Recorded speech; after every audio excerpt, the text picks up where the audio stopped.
Hello family के छ मेरो चाहिँ एकदम ठिकठाक छ अनि हजुरको पनि ठिकठाक नै होला। आज काठमाडौँ सामान पठाइदिनु लागेको दिदीलाई, त्यही भएर आज म चाहिँ ट्याकटुक सामान लिएर जोइनीबाट जानुपर्ने छ। यति नै हो सामान लगिदिने चाहिँ। म चाहिँ यत्रो बडो थियो कि नाम्लो लगाएर कहाँ पुरै त्यो बोकेर हेर्न कत्रो थियो। आजको मौसम चाहिँ बबाल थियो होइन, बबाल भ्यू देखिएको थियो। म बबाल भ्यूको इन्जोय गर्दै गर्दै त्यत्रो थोक्रो सकसले बोकेर फाइनली म पुगेँ होइन।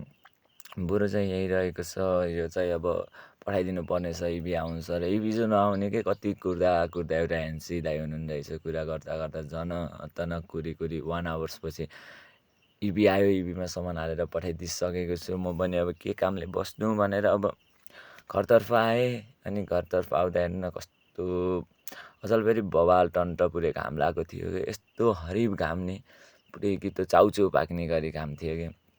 अब आजको ब्लग यस्तै रह्यो। अब राम्रो लाग्छ भने like, comment, share and subscribe गरिदिनु होला। जय शम्भु, राधे राधे।